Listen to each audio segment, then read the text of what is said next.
আজ শুরু করব পশ্চিমবঙ্গের অর্থনৈতিক ক্রিয়াকলাপ। সম্পদের উৎপাদন, বিনিময়, ব্যবহার ও পরিষেবার সঙ্গে সম্পর্কযুক্ত সব ধরনের কাজকর্মকে আমরা অর্থনৈতিক কাজ বলে থাকি। অর্থনীতির প্রথম স্তরের কাজকর্মগুলির মধ্যে অন্যতম হল কৃষিকাজ।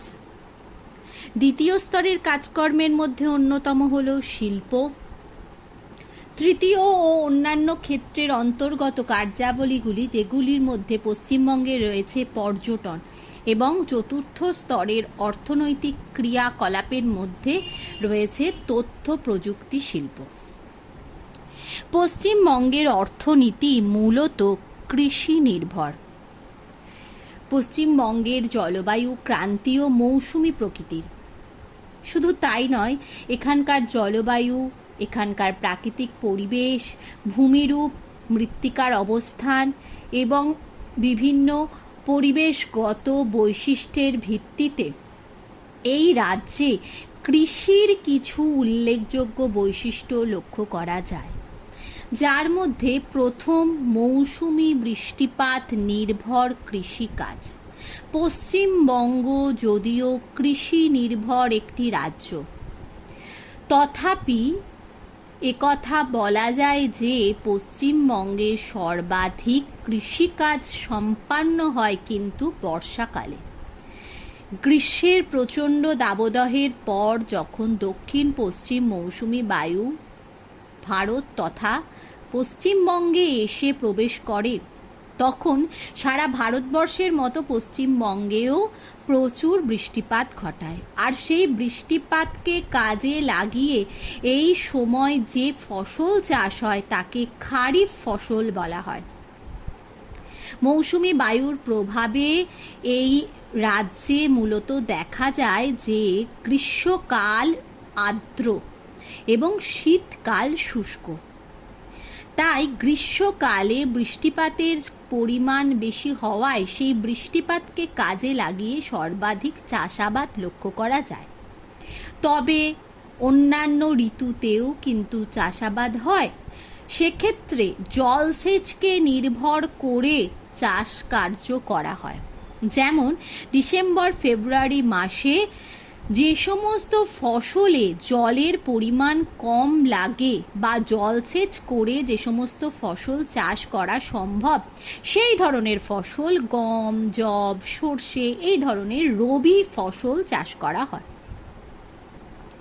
তবে মৌসুমি বৃষ্টিপাতের অনিশ্চয়তার কারণে কিন্তু পশ্চিমবঙ্গের চাষাবাদের ওপরে কিন্তু প্রভাব বিস্তার করে। কখনো অতিরিক্ত বৃষ্টিপাত বা কখনো কম বৃষ্টিপাত, যেটাকে আমরা বলি খামখেয়ালি, এই কারণে পশ্চিমবঙ্গের কৃষিকাজ অনেক ক্ষেত্রে বিঘ্নিত হয়। তাই আমরা বলতে পারি যে এর উপর নির্ভরশীল, অর্থাৎ মৌসুমি বৃষ্টিপাতের উপর পশ্চিমবঙ্গের কৃষি উন্নয়ন অনেকটা নির্ভরশীল।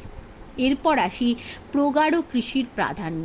পশ্চিমবঙ্গে জমির উপর জনসংখ্যার চাপ বেশি, অর্থাৎ যে পরিমাণ জনসংখ্যা রয়েছে ততোধিক পরিমাণ কৃষি জমি নেই, অর্থাৎ মাথা পিছু জমির পরিমাণ কম হওয়ায় এখানে জমিতে অধিক শ্রমের বিনিময়ে অধিক ফসল উৎপাদন করার প্রবণতা লক্ষ্য করা যায়।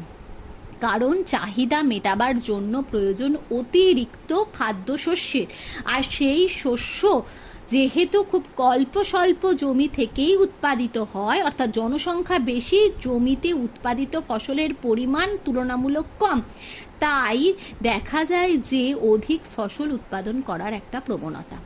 জীবিকা সত্তা ভিত্তিক কৃষি। পশ্চিমবঙ্গের অধিকাংশ কৃষিজ ফসলের চাষ করা হয় প্রধানত রাজ্যের চাহিদা পূরণের জন্য, অর্থাৎ প্রত্যেকটা ক্ষেত্রেই বলা যেতে পারে যে নিজেদের চাহিদা মিটিয়ে অতিরিক্ত ফসল রপ্তানি করার মতন কিন্তু ফসল উৎপাদিত হয় না, অর্থাৎ রপ্তানি করে অর্থ উপার্জন করা সম্ভব হয় না। খাদ্যশস্য বিশেষত ধান চাষের প্রাধান্য অত্যন্ত জনবহুল পশ্চিমবঙ্গ, ফলে পশ্চিমবঙ্গের অধিকাংশ কৃষি জমিতে খাদ্যশস্যের চাষ লক্ষ্য করা যায়। তবে এই রাজ্যের অধিবাসীদের প্রধান খাদ্যই হলো ভাত, তাই খাদ্যশস্যের মধ্যে আবার ধান চাষকে সবচেয়ে বেশি গুরুত্ব দেওয়া হয়। এছাড়া শীতকালে আলু বা বোরো ধানও কিন্তু চাষ করা হয়। বিগত কয়েক দশকে যেহেতু জনসংখ্যার চাপ উত্তরোত্তর বৃদ্ধি পেয়েছে, কিন্তু সেই তুলনায় চাষাবাদের ক্ষেত্রে বিশেষ কোনো আমূল পরিবর্তন ঘটেনি, তাই শীতকালে জলসেচকে কাজে লাগিয়ে আলু, বোরো ধান প্রভৃতি সম্প্রসারণ ঘটানোর বিভিন্ন প্রকল্প গ্রহণ করা হয়েছে এবং এতে দেখা গেছে যে কিছু সাফল্যও হয়েছে, তাই এর গুরুত্ব বৃদ্ধি পেয়েছে। অর্থকরী ফসলের চাষ। খাদ্যশস্য ছাড়া পশ্চিমবঙ্গের কৃষিতে যেগুলি অর্থকরী ফসল হিসাবে বিবেচিত, অর্থাৎ যে ফসলগুলি বিক্রি করে মুনাফা অর্জন করা যায় বা অর্থ উপার্জন করা যায়, যেমন পাট, চা, তামাক, কাজু বাদাম, রেশম, পান ইত্যাদি ফসলের গুরুত্ব যদিও রয়েছে, তবে মানুষের খাদ্যদ্রব্যের চাহিদার তুলনায় বেশি নয়। সেক্ষেত্রে বর্তমানে তুলনামূলকভাবে কম উন্নত বা বলতে পারি আমরা যে সমস্ত জমিকে বিভিন্ন কাজে লাগিয়ে বা বলতে পারি বিভিন্নভাবে উপযুক্তভাবে গড়ে তুলে সেখানে অর্থকরী ফসলের চাষ করার প্রবণতা বৃদ্ধি পাচ্ছে, কারণ কৃষক সম্প্রদায় এটা উপলব্ধি করেছে যে যদি তারা অর্থকরী ফসল উৎপাদন না করে তাহলে কোনো দিনই তারা মুনাফা অর্জন করতে পারবে না বা তাদের কাছে অর্থের সঞ্চয় বা যোগান বৃদ্ধি পাবে না।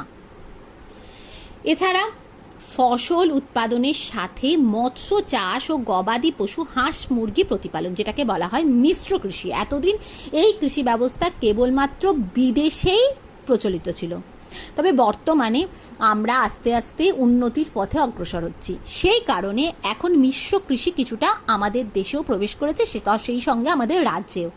এখানে মাছ, মাংস, দুধ, ডিম প্রভৃতি প্রোটিন সমৃদ্ধ খাদ্যের চাহিদা পূরণের জন্য পাশাপাশি কৃষি জমির সাথেই এই ধরনের ডেয়ারি ফার্মিং বা এই ধরনের মৎস্য চাষ, গবাদি পশু, হাঁস মুরগি প্রতিপালনের ব্যবস্থা গ্রহণ করা হচ্ছে।